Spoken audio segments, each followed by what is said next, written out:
Bismillahirrahmanirrahim. Assalamualaikum warahmatullahi wabarakatuh.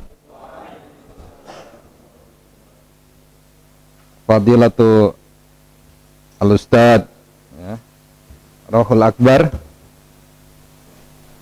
wa ahibba fillah al-asatidh al-musyrifun ya fi hadzal baramij wa ayyuhat tulabah. Insyaallah hadhihi al-laila natakallam an al-fatwa ya. Innal hamdalillah nahmadu wa nasta'inu wa nastaghfiruh wa na'udzu billahi min syururi anfusina wa min sayyiati a'malina. Man yahdihillahu fala mudhillalah wa man yudlil fala hadiyalah. Asyhadu an la ilaha illallah wa asyhadu anna Muhammadan abduhu wa rasuluh. Rabbi shrah li sadri wa yassir li amri wahlul 'uqdatam min lisani yafqahu qawli. Raditu billahi rabba bil islami dina bi Muhammadin nabiyya wa rasulah. Rabbi zidna ilma warzuqna fahma. Baik ya. Tadi pagi sudah kami jelaskan tentang bagaimana mazhab itu bermula. Ya. Kemudian dilanjutkan oleh Dr. Zawawi Abdul Wahid dengan usul fiqh ya. Nah, kali ini ya kita belajar soal produknya. Produk daripada pembelajaran yang tadi pagi. Ya. Tentang mazhab, tentang usul fiqh. Ya, ketika kita ditanya soal hukum, maka ya, tadi pagi itu alatnya. Alatnya, nah, alatnya kita sudah belajar tadi pagi. Fikih, usul fiqh. Ya, bagaimana kita mengambil istimbat sebuah hukum. Nah, malam ini ya kita belajar tentang bagaimana ya para ulama ya memberikan fatwa ya. Pertama yang harus kita pahami, apa itu fatwa. Kedua, siapa itu mufti ya. Ketiga, siapa orang yang meminta fatwa. Ini pertama yang harus dipahami. Ada 3 hal. Fatwa itu sendiri, mufti, orang yang minta fatwa. Nah, ini yang pertama yang harus kita pelajari, yang harus kita pahami dulu. Nah, selanjutnya bagaimana metode fatwa. Kalau dulu sebelum ada negara-negara modern ya, dulu kan satu kesatuan. Misalnya pada zaman khilafah Abu Bakar As-Siddiq, Umar bin Khattab, Utsman bin Affan, Ali bin Abi Thalib. Satu kesatuan, Daulah Islamiyah. Ya, begitu juga kepada dinasti Umayyah. Kan satu, meskipun dikuasai oleh dinasti Umayyah, tetap satu, Daulah Islamiyah. Bani Umayyah yang memimpin. Kemudian beralih kepada Abbasiyah ya. Jadi pemimpinnya satu atau komandonya satu, garis komandonya satu, sampai kepada Daulah Utsmaniyah, itu satu komando. Ya, seluruh negara ya itu tunduk pada satu komando. Nah, pada ketika itu ya kita nanti lihat fatwa itu perorangan. Ada alim ya, tadi pagi kita sudah pelajari ya. Abu Hanifah itu sering ditanya. Nah, pertanyaan itu ya dijawab karena ada yang tanya maka dijawab. Tadi sudah kita pelajari dari zaman sahabat. Al-mukatsirun fil fatawa. Di antaranya adalah Umar bin Khattab. Terus siapa lagi? Aisyah. Ada 7 orang, ada 7 sahabat. Siapa lagi? Zaid bin Thabit. Terus siapa lagi? Abdullah bin Mas'ud, Abdullah bin Umar. Siapa lagi? Ada 7. Ya. Nah, malam ini ya kita coba, saya dari yang paling basic sebelum kita belajar tentang fatwa-fatwa dari berbagai lembaga dunia saat ini ya, kita coba telusuri teorinya dulu. Teorinya nanti kita coba, ini produknya, produk fatwa di Indonesia dari tahun 75, ini berarti sampai tahun terbitnya buku ini berarti sampai tahun 2011 kalau tidak salah. Ya, 2011 betul. Ini produk fatwa ya, semenjak kelahiran Majelis Ulama Indonesia sampai tahun 2011. Nah, ini produknya ini. Apa saja bisa nanti kita buka sama-sama. Nah, kalau zaman tadi yang saya sebutkan, sahabat, tabi'in, kemudian pada sampai ya ada kelahiran modern state ya. Modern state itu adanya negara-negara barat, misalnya yang pertama ada Inggris, Amerika dan lain sebagainya. Nah, itu sudah ada peralihan fatwanya dari mulai lembaga, dari mulai perorangan ke lembaga. Pertanyaannya, apakah mufti yang perorangan masih ada hingga sekarang? Masih. Lalu bagaimana kok sekarang yang memberi fatwa adalah lembaga fatwa seperti Majelis Ulama Indonesia, Darul Ifta Al-Misriyah, kemudian di Saudi ada juga semacam Darul Ifta ya, lembaga fatwa. Nah, seperti apa nanti kita coba lihat. Nah, dalam fatwa ini ya, fiqh muqaron yang kalian pelajari diantaranya di kelas itu sangat penting ya. Tadi pagi kan kita sudah belajar fikih ya, kemudian fikih muqaron juga sudah disinggung karena 4 mazhab itu bukan 1 mazhab ya. Kemudian belajar alatnya lagi, usul fiqh. Nah, dalam memberikan fatwa itu semuanya digunakan. Nanti kita coba lihat fatwa yang ada di Indonesia dan beberapa negara lainnya. Saya mulai dari ini, ada beberapa slide ya, tapi enggak saya. Nah, ini sebenarnya ada di buku usul fiqh ya. Usul fiqh kalian sudah ada, maka saya tidak akan menjelaskan terlalu detail ya. Jadi fatwa itu apa ya? Fatwa dalam bahasa syariah itu al-ikhbar an hukmillah. Nah, al-ikhbar an hukmillah, bahwa memberitahu tentang hukum Allah fi amrin mas'ulin anhu syar'an. Jadi di sini ya, namanya fatwa itu ada fi amrin mas'ul, sesuatu yang ditanyakan. Ya, saya akan ke bawah.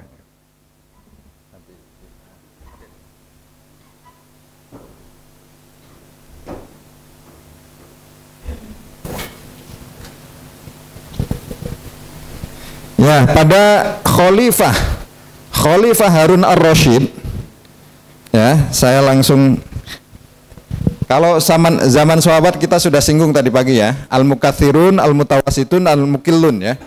Yang paling banyak berfatwa, kemudian al-mutawasitun, kemudian al-mukillun, para sahabat. Nah, Dari para sahabat kan tadi kalau kita ya, ini asru sahabat ya misalnya. Kemudian ada asru at-tabi'in. Tabi'in. Atau di sini kita tidak pakai tabi'in ya. Tabi'in nanti tabi'in kemudian di sini anggaplah itu di sini daulah atau daulah Bani Umayyah. Kemudian setelahnya apa? Daulah Bani Abbasiyah. Kemudian ini modern daulah Utsmaniyah. Nah, di sini ada, kalau di sini ada Fatimiyah ya. Fatimiyah, kemudian ada siapa? Salahuddin Al-Ayyubi, mana itu? Aslinya mana? Salahuddin. Ini orang Kurdi ya. Suku Kurdi. Wilayah Turki, bagian yang perbatasan dengan Iran. Ya. Oke. Saya langsung ke ini. Ke fatwa ya tadi. Fatwa itu al-ikhbar an hukmillahi ta'ala fi amrin mas'ulin anhu syar'an. Jadi tidak dinamakan fatwa kalau kita tidak ditanya ya. Ya, jadi ada fatwa itu lahir karena ada pertanyaan. Wa tawdihu lisail ala ghairi wajil ilzam. Nah, dan kita menjelaskannya kepada penanya itu ya ala ghairi wajil ilzam. Tapi ketika sudah diberikan fatwa itu, melaksanakannya itu ghairul ilzam, tidak wajib. Ya. Misalnya apa? Yang sekarang lah, yang gampang itu. Misalnya ya, tidak boleh atau haram hukumnya merokok. Fatwanya ulama Muhammadiyah. Ya. Apakah itu wajib diikutin atau tidak ya? Nah, maka ghairul ilzam di sini. Ya, ghairul ilzam. Misalnya kemarin fatwa MUI tentang yang terbaru itu tentang apa? Vaksin. Vaksin dinyatakan tidak halal. Apakah kalian tidak vaksin? Ada yang tidak vaksin, ada yang vaksin. Ya. Yang vaksin meskipun tidak halal ya karena melihat bahwa mudorot dan maslahat. Mudorotnya lebih besar daripada, atau mudorotnya kalau tidak vaksin itu lebih besar daripada maslahannya, atau maslahah vaksin lebih besar daripada mudorotnya. Oke. Contoh yang pertama ya, yang menjadi buku tadi saya pagi sudah saya sebutkan, ketika zamannya Harun ar-Rasyid. Harun ar-Rasyid ya. Harun ar-Rasyid ini kalau zaman madhabnya ini adalah madhab Abu Hanifah. Nah, Abu Hanifah, Harun ar-Rasyid ini punya pertanyaan. Ya, pertanyaan kepada siapa? Namanya muridnya Abu Hanifah. Siapa namanya? Abu Yusuf. Ya. Abu Yusuf. Ya. Harun ar-Rasyid punya permasalahan yang dihadapi oleh beliau sebagai khalifah Bani Abbasiyah ya, yang berkedudukan di Irak, Baghdad. Ya, Khalifah Harun ar-Rasyid punya permasalahan. Maka dia bertanya kepada siapa? Abu Yusuf. Abu Yusuf kenapa ditanya? Karena beliau ulama ketika itu. Pertanyaannya apa? Pertanyaannya Abu Yusuf, pertanyaannya Harun ar-Rasyid kepada Abu Yusuf adalah bagaimana pendapatan negara ya yang bisa digunakan untuk membangun negara ya. Apa sih pendapatan negara yang bisa untuk membangun negara? Nah, maka lahirlah buku apa yang disebut dengan Kitabul Al-Kharraj. Ya, ini tentang perpajakan. Ya, maka di situ disebut itu pertanyaannya Harun ar-Rasyid. Bagaimana sih negara biar dapat uang itu dengan apa? Ya. Dan bisa maslahat buat semuanya. Maka ya Abu Yusuf menulis jawabannya itu tidak 1 lembar 2 lembar, tapi 1 buku tebal. Siapa yang sudah pernah melihat bukunya Al-Kharraj? Belum, ya. Al-Kharraj, ya saya alhamdulillah sudah membacanya, sudah berkali-kali ya. Dan saya tulis di jurnal. Tulisan saya juga sudah dimuat tentang Al-Kharraj. Ya. Ini salah satu contoh fatwa ketika Harun ar-Rasyid bertanya kepada ulama. Ulamanya siapa tadi? Abu Yusuf. Dia tanya tentang sesuatu, maka dijawab. Fatwanya berupa kitab Al-Kharraj. Ya, ini 300-an halaman lebih. 300-an halaman. Jadi pertanyaannya satu, tapi jawabannya lengkap. Ya, bagaimana negara biar dapat pemasukan. Maka pertanyaan itu dijawab dengan 1 buku namanya Kitabul Kharraj. Ya, Kitabul Kharraj yang ditulis oleh Abu Yusuf. Begitu juga ulama yang datang setelah Abu Yusuf nulis juga Kitabul Kharraj. Ada Yahya bin Adam dan sebagainya. Nah ini fatwa. Jadi apa tadi fatwa itu? Al-Ikhbar. Ya, jadi maka Abu Yusuf di sini ya memberi kabar, berfatwa ya kepada Harun ar-Rasyid, ya kepada Harun ar-Rasyid dijelaskan ya. Nah, bagaimana Harun ar-Rasyid? Apakah dia melaksanakan? Karena sebagai raja yang baik dia laksanakan apa yang ditulis oleh atau disarankan oleh, difatwakan oleh Abu Yusuf. Ya, dijalankan. Maka kita kenal dalam sejarah Harun ar-Rasyid salah satu pemimpin yang adil, yang pendapatan negaranya melimpah, yang ulama ketika itu ya menulis buku itu dibayar dengan emas. Ya, jangan bayangkan bahwa bukunya seringkas sekarang ya. Untuk menulis 1 halaman sekarang mungkin ketika itu butuh berlembar-lembar, bukan tulisan, belum ditemukan sebuah kertas. Ya, tulisannya masih mungkin di pelepah kurma ya, di mana di kulit ya. Jadi 1 buku itu bisa berkilo-kilo ya. Nah, ini yang pertama. Jadi yang harus kalian ingat, fatwa itu ikhbar ya, an hukmillahi fi amrin mas'ulin anu syar'an wa tawdihu lisail ala ghairi wajil ilzam. Jadi ketika orang yang bertanya ya dijawab oleh al-ulama al-alim al-kabir, dia menjawab, maka ya bagi penanya itu tidak ada kewajiban, tidak wajib untuk menjalankan apa yang difatwakan oleh tadi yang ditanyakan. Lanjut Ustaz. Ini fatwa dari Darul Iftah Al-Misriyah, kurang lebih sama lah. Kita lanjut lagi ya.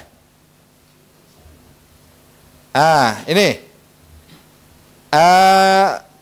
landasannya ya.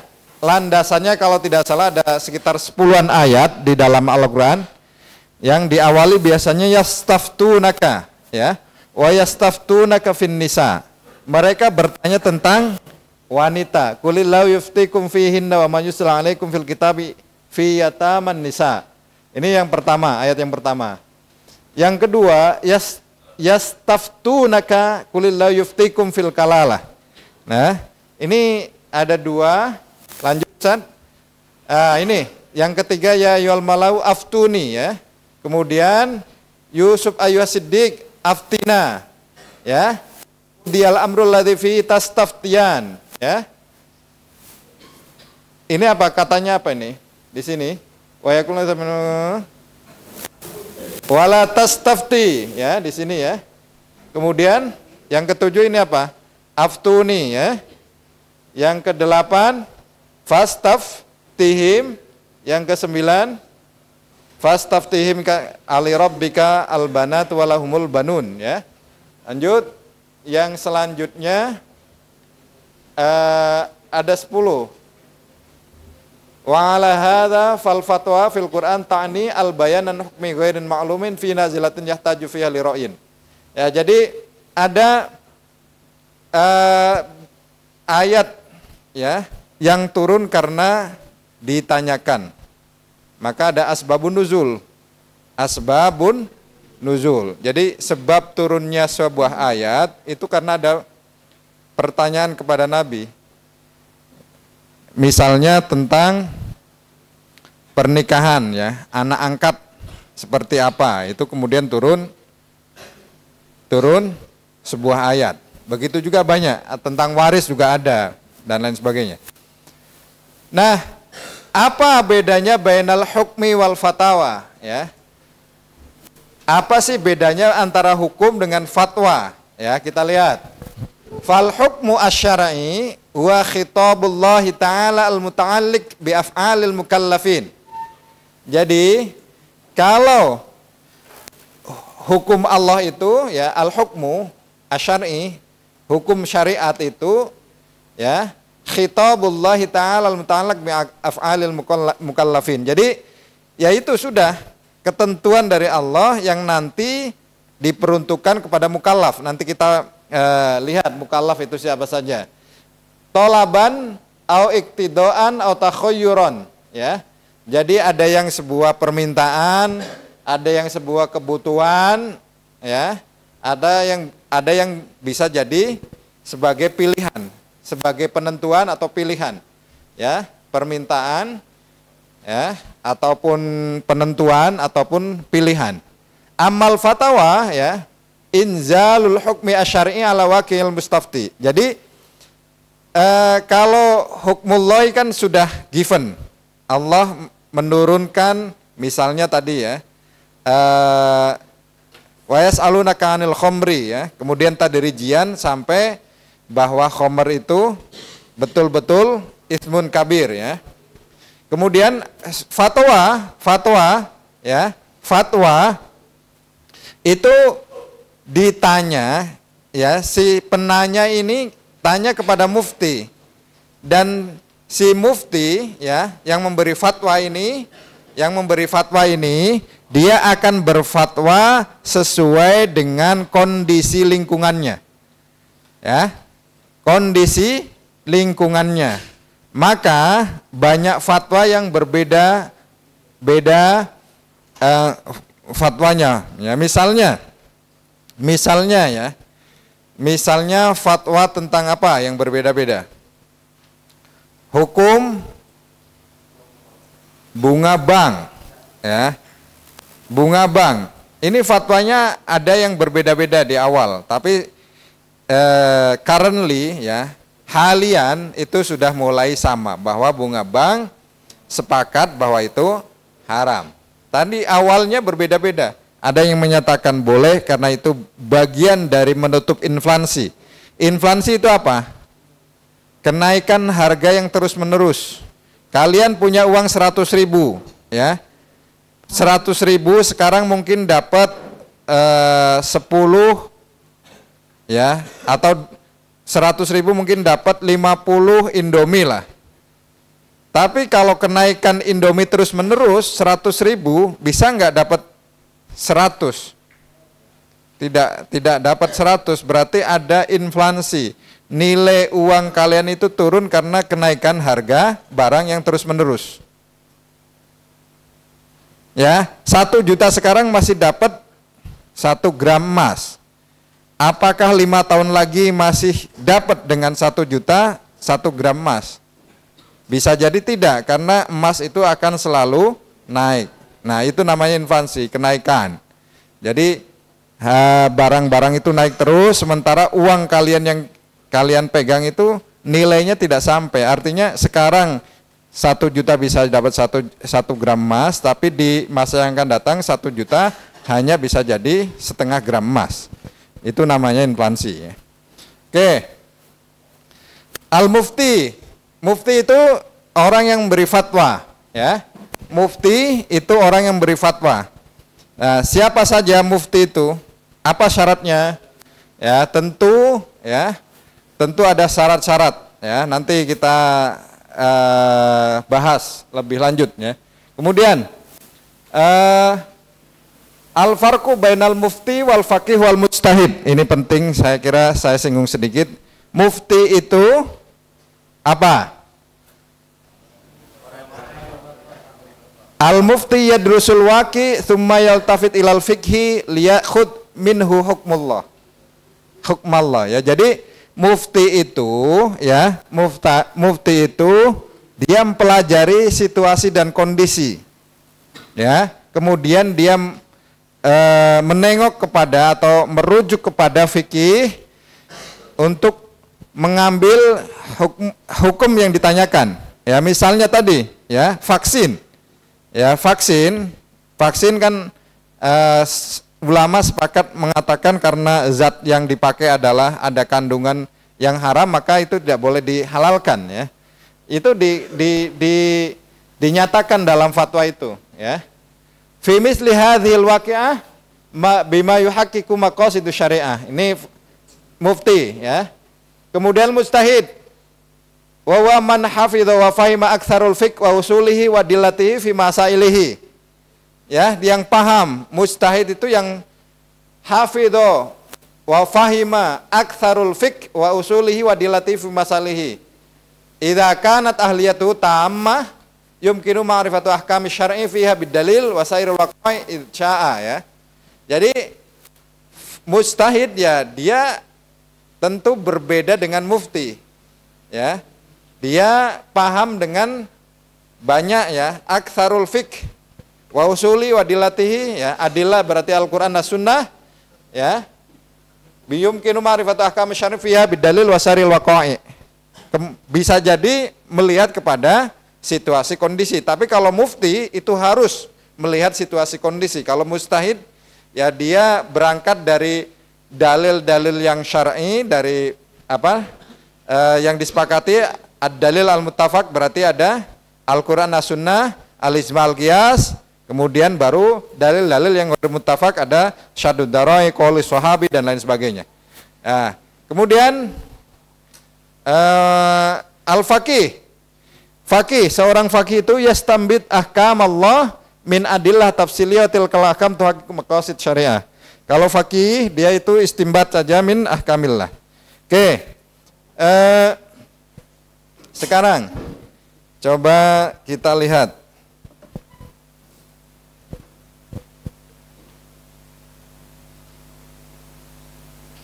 saya tidak mengulang lagi, ya.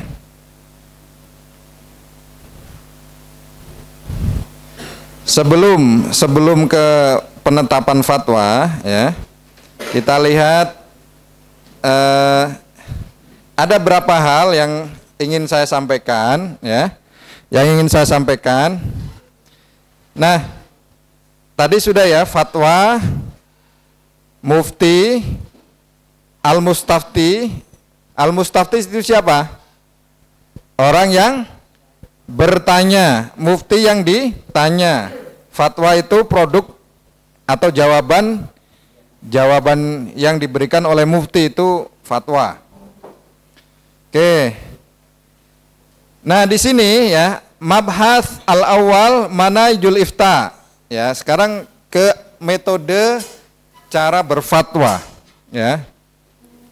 Di sini ada 3, ya. Ada 3, ya. Manaijul muftin, seorang mufti berfatwa, ya. Metode berfatwanya seorang mufti. Yang pertama apa itu? Apa itu di situ? Tadoyuk, minhaj tadoyuk. Ini di bahasa Inggrisnya juga ada minhaj tadoyuk.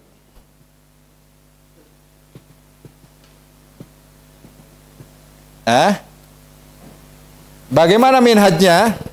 Ya, minhaj tadoyuk. Jadi ya, ada yang sangat ketat. Ya, apa-apa tidak dibolehkan atau haram. Ya. Ini tasyaddud. Tadoyuk sama dengan tasyaddud. Jadi sangat ketat. Ya. Ulama yang mufti ini, seorang mufti ini sangat ketat berfatwa. Ya. Jadi dia mendasarkan pada lebih kepada zahirun nas. Nanti kita lihat ya. Tadoyuk. Yang kedua ada tasahul. Sangat mudah. Ya ini kalau ditanya sesuatu ya kebetulan tidak ada nas dalam Al-Quran maupun As-Sunnah langsung dibolehkan. Ya. Kemudian yang cara ketiga adalah tawasud. Ya. Nah ini nanti kita bahas tadoyuk, tasahul dan tawasud. Ini seorang mufti dalam memberikan fatwanya ada 3 metode. Apa? Tadoyuk atau tasyaddud. Yang kedua tasahul. Ketiga, jadi sangat mudah. Tawasud berarti moderat. Nah, bagaimana fatwa seharusnya? Ini mufti ya. Ini mufti, seorang mufti, metodenya mufti. Sekarang metodenya fatwa. Ya.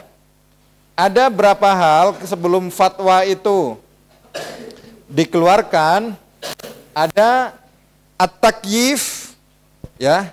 Itu diobservasi, diteliti, ya, diteliti, misalnya, ya, ditanya tentang vaksin, maka diobservasi.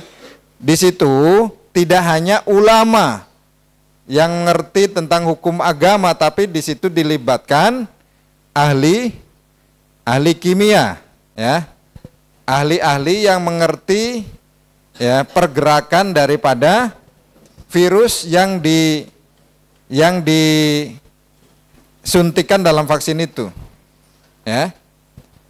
Maka diteliti, diobservasi kayak kemarin siapa yang tampil dengan ini? Haidar mana? Ya, seperti Haidar dia meneliti bagaimana ya bagaimana cairan bisa berwarna bisa menjadi putih. Ya, ini sama ini diteliti ini takyif. Diteliti, diobservasi dengan mendalam. Nah setelah ketahuan dari berbagai, kalau vaksin berbagai disiplin ilmu, terutama yang terkait dengan farmasi, dengan kimia, ya, biologi, ya, dengan yang terkait dengan itu, ya, dan ulama tentunya. Nah yang kedua, ya, at-taksil. Jadi sudah ketemu misalnya di observasi sudah ketemu, kemudian taksil. Taksil ini merujuk kepada Al-Quran dan Sunnah. Bagaimana yang ini tadi vaksin yang belum ada ya sebelumnya dalam Al-Quran dan Sunnah ini, bagaimana bisa merujuk bahwa itu ketemu menjadi halal atau haram? At-taksil. Kita telusuri, ya. Kalau dalam Al-Quran tidak ada, berarti ijma. Ijmanya seperti apa? Kiasnya seperti apa? Qaul al-ulama, pendapat ulama yang ahli dalam bidang vaksin seperti apa? Ya, itu dirujuk juga. Ya. Kemudian baru tanzil, baru keluarlah sebuah fatwa. Jadi tidak mudah, ya, tidak mudah.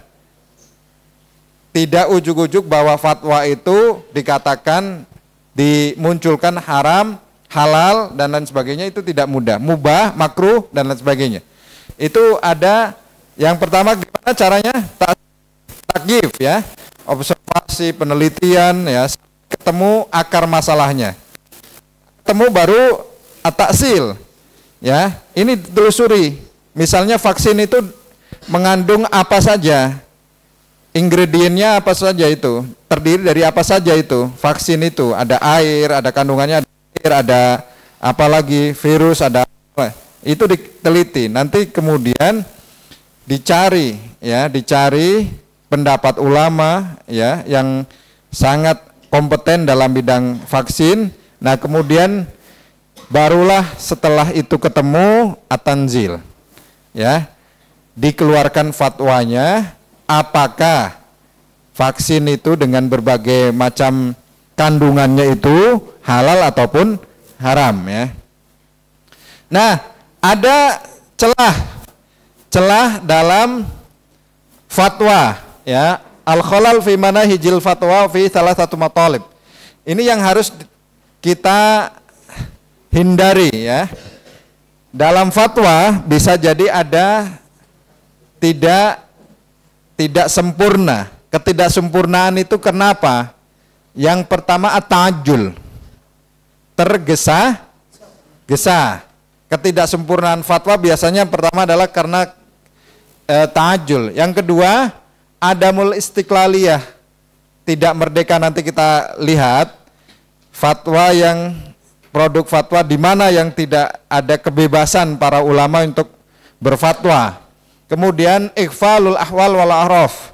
Jadi meremehkan situasi dan kondisi. Ini juga tidak boleh.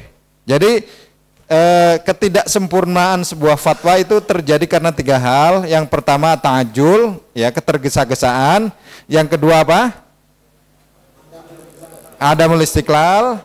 Yang ketiga ikhfal al ahwal wal a'raf. Jadi situasi, kondisi ya, pengetahuan yang sudah beredar di masyarakat seperti apa itu tidak dihiraukan. Itu bisa jadi menjadi sebuah kekurangan ya.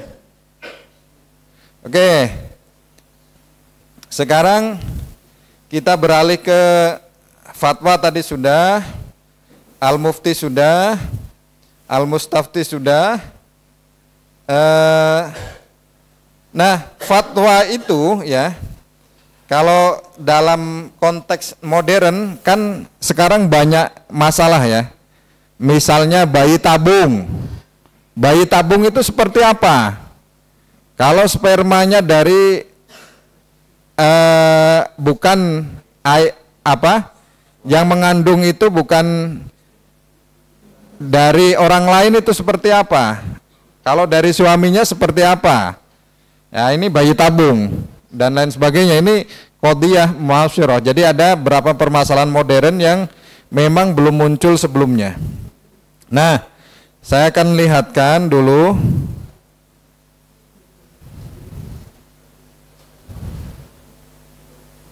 Nah, tadi ya, minhaj tadayyuq wa tasydid, tasyaddud ya. Jadi tasyaddud itu tidak boleh ya. Minhaj tadayyuq tasyaddud minal ghulu al-madmum intajuhu fi amrin nas umuman. Jadi tasyaddud itu tidak bukan tidak boleh. Artinya biasanya tercela ya. Ada celah di situ. Kenapa dalam nifta tidak boleh tasyaddud? Karena dalam tasaddud biasanya ada hal yang kurang. Qillatul ilmi bi asrari syariah. Ini kenapa orang bertasaddud? Yang pertama adalah sebabnya karena qillatul ilmi bi asrari syariah. Jadi pemahaman orang berfatwa secara ketat itu yang pertama adalah qillatul ilmi bi asrari syariah. Ya, kekurangan atau ketidakpahaman pemberi fatwa terhadap asrarus syariah. Rahasia-rahasia yang terkandung dalam syariah, maqasid syariah seperti apa ya. Dan tamasuk bi dhahirin nusus, biasanya hanya berpegang pada dhahirun nusus. Apa? Teks secara tekstual, teksnya berbunyi apa ya itu yang diikuti, tidak kontekstual. Wa ikhfal al-ma'ani al-maqasid, jadi meremehkan makna-makna dan tujuan-tujuan daripada syariah. Ini yang pertama. Yang kedua biasanya ta'assub tadayuk itu biasanya ada ta'assub yang terlalu ya, yang terlalu fanatik terhadap sesuatu yang difatwakan. Man aftan nas laisa yanbaghi an yahmilan nas ala madhhabihi wa yashaddidu alaihim. Jadi berfatwa ini karena dia ingin memaksakan orang untuk mengikuti apa yang diikuti oleh seorang ulama tadi, alim ulama tadi ya. Ini ada berapa hal, karena tadoyuk dan tasyadud itu ada 2 hal paling tidak. Nah, ada tasahul wa tafrid. Ini yang mempermudah dan sangat istilahnya sangat fleksibel terhadap pemberian fatwa, sangat mudah memberi fatwa. Nah, ini juga tidak boleh. Kenapa ya? Ya, kenapa?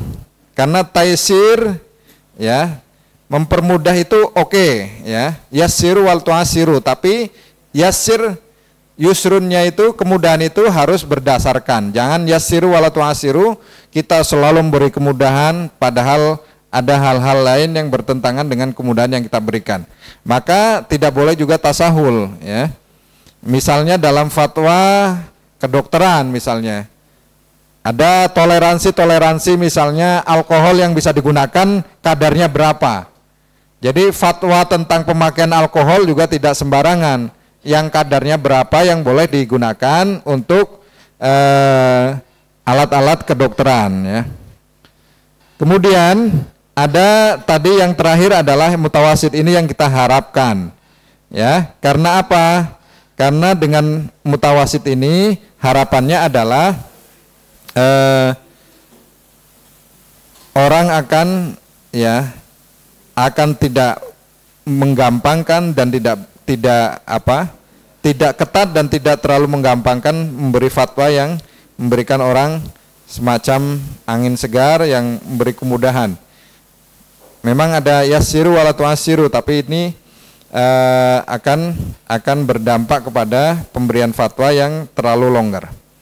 Nah, sebenarnya mukallaf itu ada 3 kategori, ya.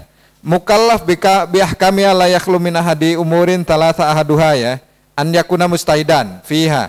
Jadi mukallaf itu yang pertama, golongan pertama adalah orang-orang yang telah mencapai tingkatan mustahid. Apa kalian termasuk ini? Apa kalian termasuk ini? Sehingga dapat melakukan penggalian dan perumusan hukum yang dengan pengetahuannya ia harus melakukan hal yang lebih ia pahami sebagai syariat dari nas agama. Ya, ini sedikit, ya. Kemudian mukallaf yang kedua kategorinya an yakuna muqallidan, ya, sirfan khaliyan minal ilmi al hakim jumlatan fala budda lahu min qaidin yakuduhu, ya. Kemudian yang kedua adalah kalangan yang mesti taklid, yaitu yang belum memiliki kemampuan untuk memahami dan merumuskan hukum fikih. Kalangan awam ini mesti mengikuti seorang imam madhab yang melakukan ijtihad. Ya, jadi yang ada orang yang harus taklid, maka dia harus mengikuti imam madhab. Yang ketiga, kategori yang ketiga adalah ghairu baligh mablaghul mustahidin, ya, tidak sampai kepada derajat mustahid. Lakinnahu yafhamu ad-dalil wa mauqi'ahu, tapi dia paham dalil dan letaknya.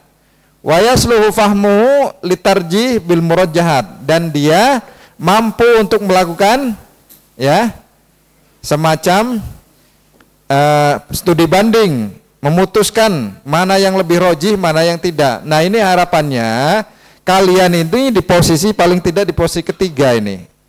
Jadi belum sampai darajat mujtahid, tapi kalian memahami, misalnya kenapa sholat itu ada yang menjaharkan niat, nawait usolli sholat al-maghribi, ada yang tidak menjaharkan, ada yang menjaharkan niat wudu, nawaitul wudu'a, ya, liraf'il hadath al-asghar, ada yang tidak, niat cukup di dalam hati. Nah, ini maka harus kalian pahami kenapa dalam membaca surat Al-Fatihah itu, ya, ada yang memulai dengan bismillah jahar, ada yang langsung membaca alhamdulillah, bismillahnya tanpa jahar. Ya, ini harus pahami kalian, ya. Nah, fikih muqarran yang kita pelajari ini mendukung nanti kita berfatwa, ya. Tadi sudah kita Badaiyus Sunai, ini kitab madhab siapa? Imam Hanafi. Kemudian Bidayatul Mustahid Imam Malik, ya, madhab Maliki. Al-Majmu' Syarhul Muhadzab fikih Syafi'i. Kemudian ada Al-Mughni, ya, fikih madhab Hambali. Jadi kalau kalian melihat buku, mendapati buku, ada Badaiyus Sunai, kemudian ada Bidayatul Mustahid, ada Syarhul Muhadzab, ya, kemudian ada Al-Mughni. Ini buku-buku yang berlainan madhab. Kemudian ada Fikih Islam Wadilatuhu modern. Ini muqaranah ala madhahibil arba'ah, ya. Oke. Sekarang saya minta maju, ya. Fayad. Sama yang belakang, paling belakang kiri. Sebelah kiri saya, paling belakang kiri, pojok kiri. Nah. Ya. Nah, kita belajar metode fatwa. Sekarang kita mulai dari fatwanya MUI dulu, Majelis Ulama Indonesia.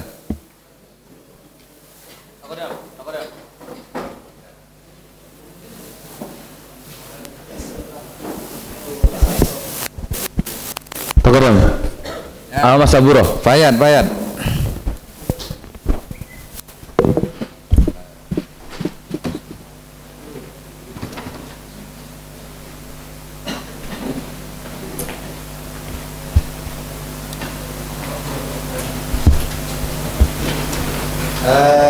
Coba dibaca metode penetapan fatwa, ya.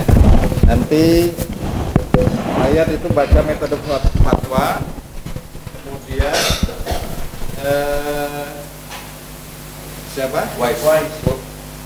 Baca tentang format fatwa. Nanti kita bisa melihat dulu. Ya, ikra awalan metode fatwa. Wa sahibuka yakra format fatwa. Ikra kawiyan. Tawajjah.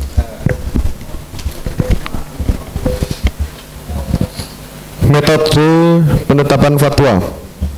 1.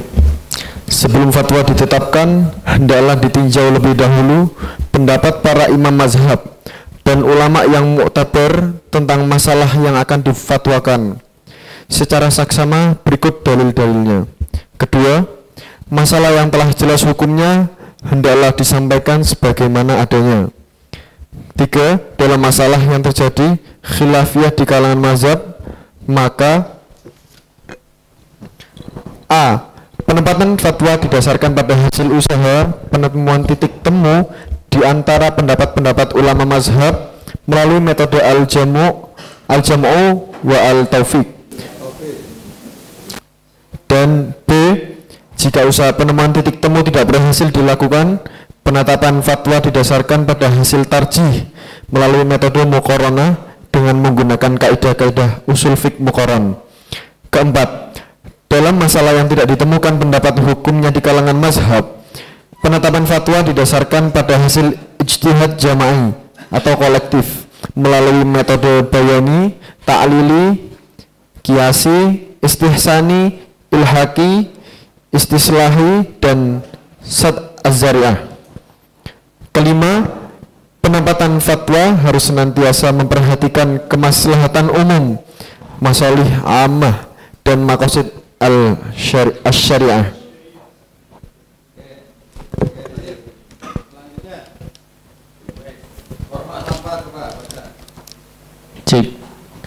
Format fatwa. 1. Fatwa dirumuskan dengan bahasa hukum yang mudah dipahami oleh masyarakat luas. 2. Fatwa memuat A. Nomor dan judul fatwa. B. Kalimat pembuka basmalah. C. Konsideran yang terdiri atas 1. Menimbang, memuat latar belakang, alasan, dan urgensi penetapan fatwa. 2. Mengingat, memuat dasar-dasar hukum, adilah al-ahkam. 3. Memperhatikan, memuat pendapat peserta rapat, para ulama, pendapat ahli, dan hal-hal lain yang mendukung penetapan fatwa. D. Diktum, memuat 1. Substansi hukum yang difatwakan, dan 2. Rekomendasi dan atau jalan keluar jika dipandang perlu. Penjelasan berisi uraian dan analisis secukupnya tentang fatwa. F. Lampiran-lampiran jika dipandang perlu. 3. Fatwa ditandatangani oleh ketua dan sekretaris komisi. Satu lagi, sekarang baca salah satu fatwa. Satu lagi. Ya, takut dah. Satu lagi. Ya, entar. Masuknya ini. Haidar. Haidar. Faza. Faza Haidar. Faza.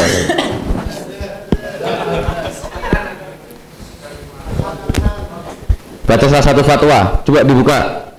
Fatwa. Salah satu fatwa. Terus fatwa 1 tahun berapa?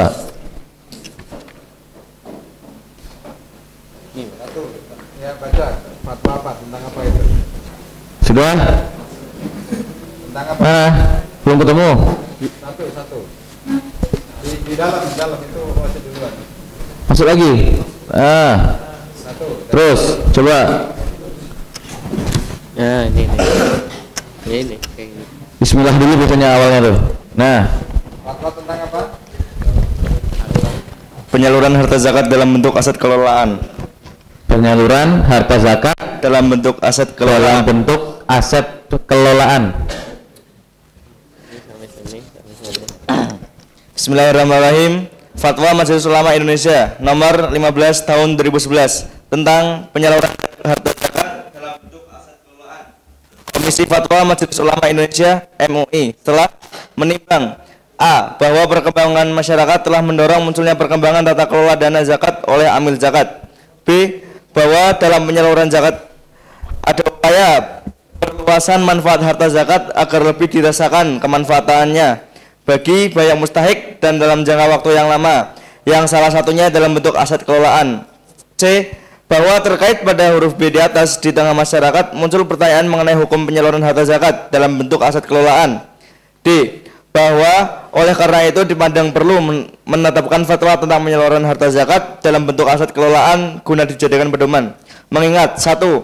Firman Allah Subhanahu wa taala, "Khudh min amwalihim shadaqatan tutahhiruhum wa tuzakkihim biha." Ambillah zakat dari sebagian harta mereka, dengan zakat itu kamu membersihkan dan menyucikan mereka. Quran surah At-Taubah 103. Innamas sadaqatu lil fuqara'i wal masakin wal 'amilin 'alaiha wal mu'allafah qulubuhum wa fir riqab wal gharimin wa fi sabilillahi wa ibnis sabil faridatan minallahi wallahu alimun hakim. Sungguhnya zakat-zakat itu hanyalah untuk orang-orang fakir, orang-orang miskin, pengurus-pengurus zakat, para mu'alaf yang dibujuk hatinya, untuk memerdekakan budak, orang-orang yang berutang untuk jalan Allah, dan untuk mereka yang sedang dalam perjalanan sebagai suatu ketetapan yang diwajibkan Allah. Dan Allah Maha mengetahui lagi bijaksana. At-Taubah 60. 2. Hadir Rasulullah antara lain anan Nabi sallallahu alaihi wasallam lima ba'atha ma'adha ilal yamin qala fa akhbirhum anna Allah ilal yaman qala fa akhbirhum anna Allah farada alaihim zakatan tu'khadhu min aghniyaihim faturaddu fi fuqaraihim. Nabi Muhammad ketika mengutus Mu'ad ke Yaman bersabda, dan beritahukan kepada mereka bahwa Allah Subhanahu wa taala mewajibkan zakat yang diambil dari harta orang kaya di antara mereka dan dikembalikan kepada orang-orang fakir di antara mereka. Riwayat Bukhari Muslim dari sahabat Ibnu Abbas. 3. Asar dari sahabat Mu'ad bin Jabal yang diriwayatkan oleh Imam Bukhari dan At-Tabrani. Yang keempat, kaidah fikih lil wasail hukmul maqasid. Hukum sarana adalah mengikuti hukum capaian yang akan dituju. Yang kedua, tasarruful imam ala ra'iyah manutun bil maslahah. Tindakan pemimpin terhadap rakyat harus mengikuti kemaslahatan. Memperhatikan 1. Sekarang baca lagi yang tadi yang baca format fatwa. Di awal. Ya. Akhir. Saya. Kuis. Coba format fatwa. Lagi. Kita ini kan Nah, format fatwa. Format fatwa. 1. Fatwa dirumuskan dengan bahasa hukum yang mudah dipahami oleh masyarakat luas. Oke, kira-kira kalian paham nggak dengan bahasa yang di sini? Ya, oke, berarti masuk. Yang kedua, fatwa memuat A. Nomor dan judul fatwa. Ada nggak nomornya ini? Ada. Judulnya ada nggak? Judulnya penyaluran harta zakat dalam bentuk aset kelolaan ya. Kelolaan. Nomornya berapa? Nomor 14. 14. Tahun berapa? 2011. 2011. Kenapa 2011? Karena ketika itu undang-undang zakat baru Keluar. muncul, ya. Terus, B. Kalimat pembuka basmalah. Bismillah ada nggak di sini? Ada. Ada. C. Konsideran yang terdiri atas 1. Menimbang. Menimbang. Ada nggak? Menimbang ada. 2. Mengingat. Mengingat ada. Dan yang ketiga memperhatikan. Memperhatikan. Konsideran itu apa? Konsideran itu apa? Ya. Ini hal-hal yang menjadi pertimbangan ya.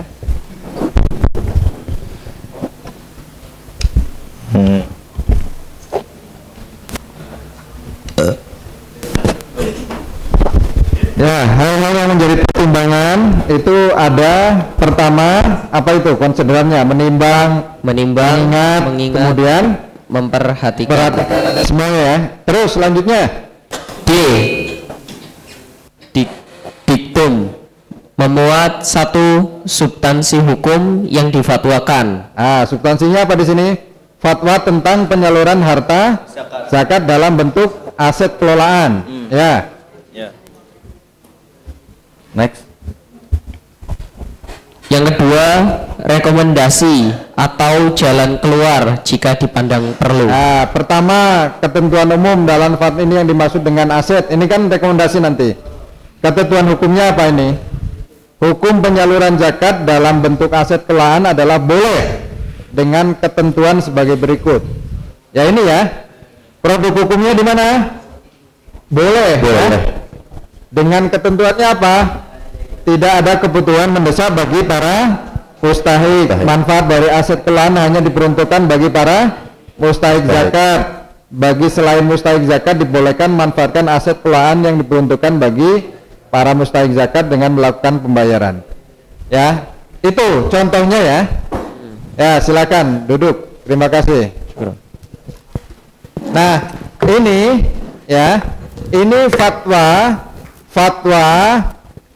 terkait yang ditanyakan oleh masyarakat terkait dengan fenomena-fenomena atau hal-hal yang terkait dengan yang dihadapi masyarakat. Kenapa tahun 2011 ada fatwa tentang zakat? Karena itu waktu itu baru apa? Keluar undang-undang Tentang zakat. Sekarang ya, yang kontemporer itu ada fatwa MUI DSN. Fatwa MUI DSN. Ya. Fatwa MUI DSN ini fatwa ya. Fatwa yang terkait dengan hal-hal yang kontemporer. Misalnya ya, misalnya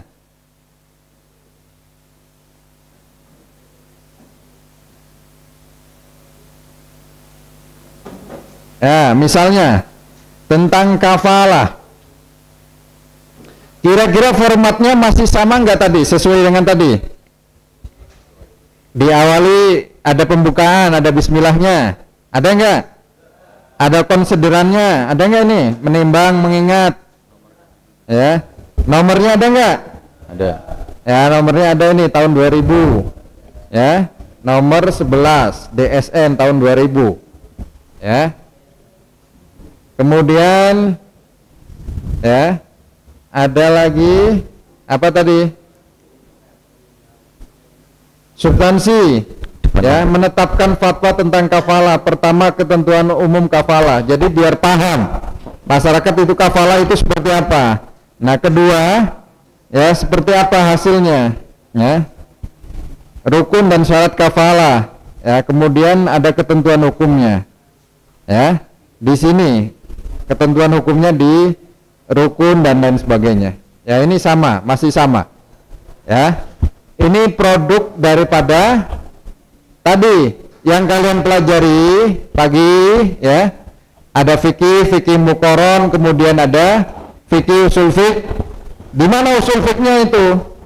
Nih, misalnya al aslu fil muamalat al ibaha illa an yadulla dalil ala tahrimiha. Ini usul fiqh. Dalam usul fiqh itu ada dua, al aslu fil ibadah tahrim, al aslu fil muamalat al ibaha. Ad-darar yuzal. Ini usul fiqh, ya. Asulhu jaizun bainal muslimin illa sulhan harrama halalan aw halla haraman. Nah, ini hadis Nabi, ya. Wallahi fi aunil abdi maka al abdu fi auni akhihi. Ini hadis Nabi, ya. Kemudian dalam Al-Qur'an apa? Qalu nafqidu su'al maliki wa man ja'a bihi himlu ba'irin wa ana bihi zaim. Ya, ini contoh daripada fatwa.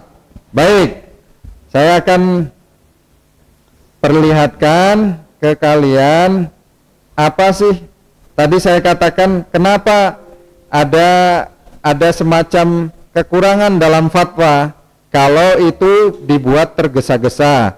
Yang kedua apa? Kalau apa? Tidak istiqlal, ya. Tidak merdeka atau ada intervensi dari pemerintah. Yang ketiga apa?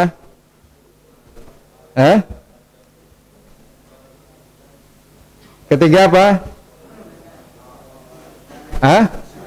Meremehkan kondisi sosial atau pengetahuan yang berlangsung di sekitarnya.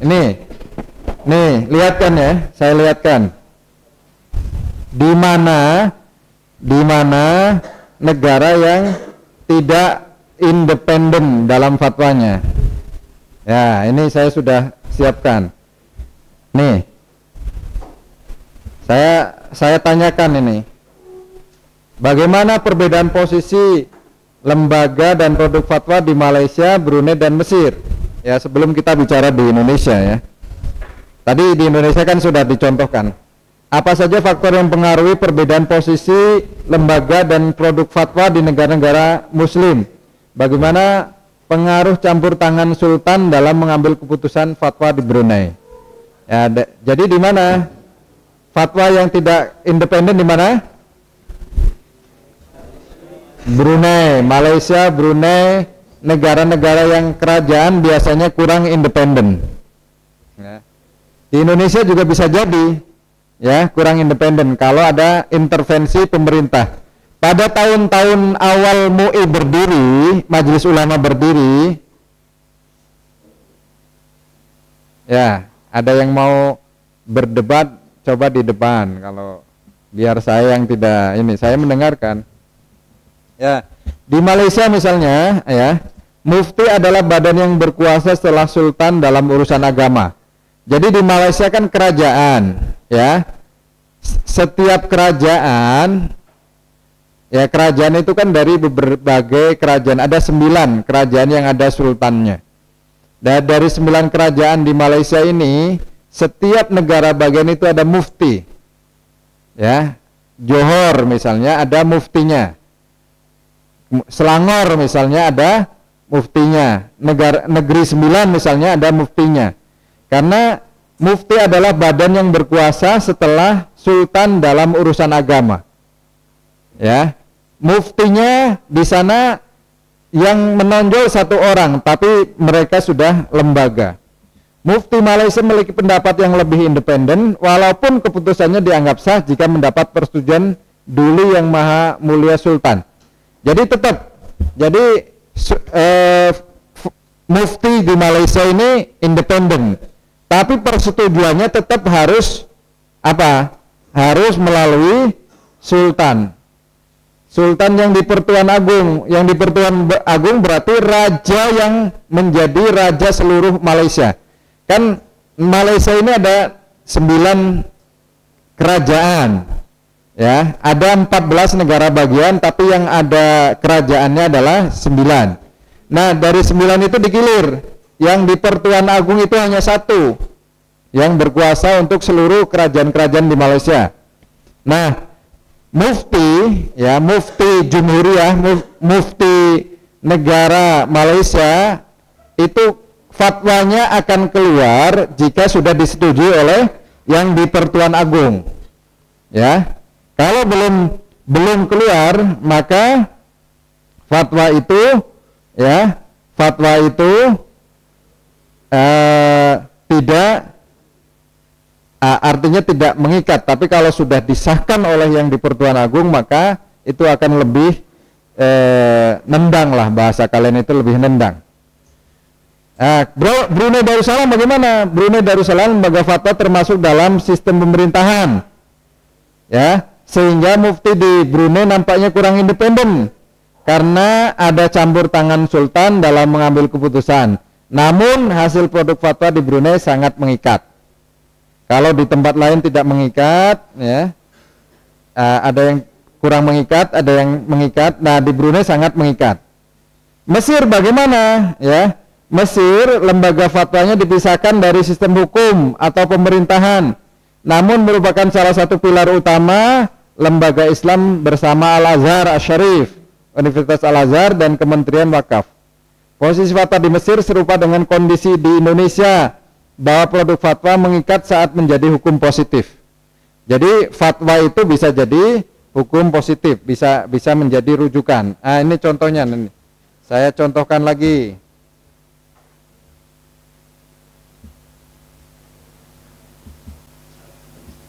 Ya, ini contohnya yang ada di Indonesia nih, mana?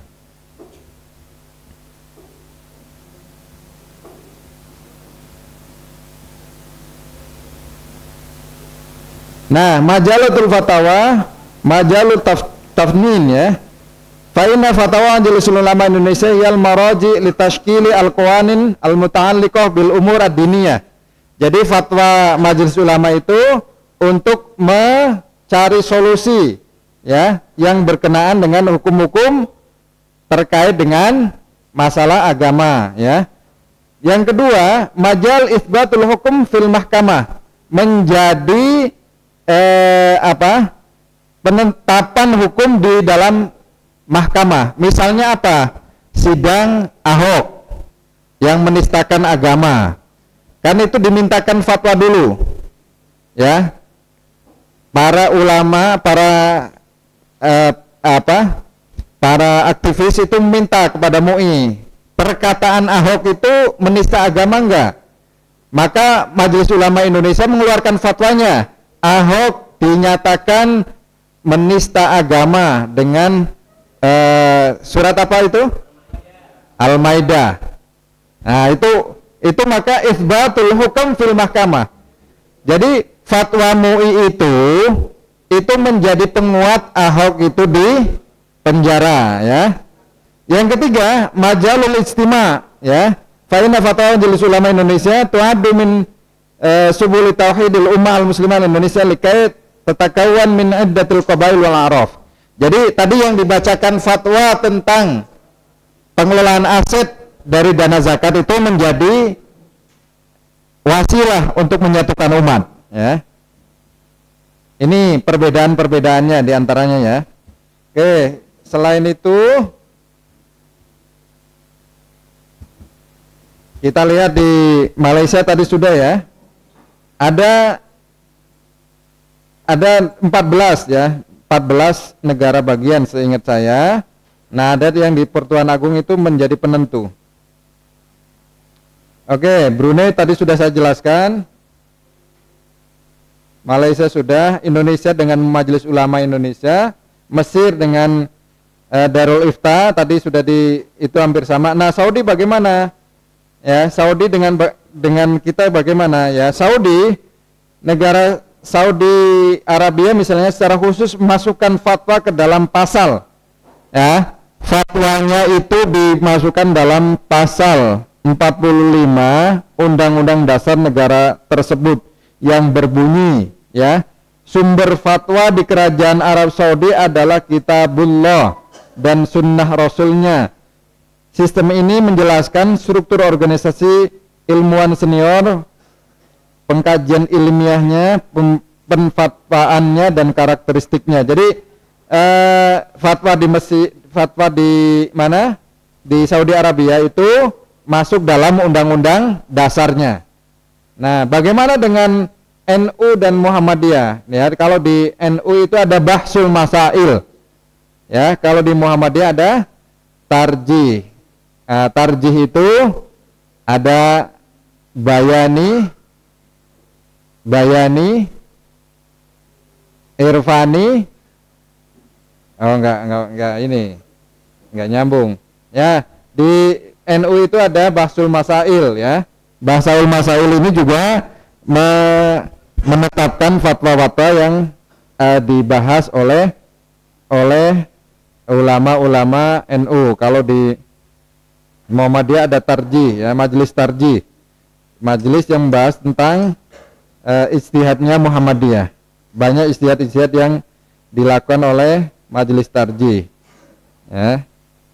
Mungkin itu sebagai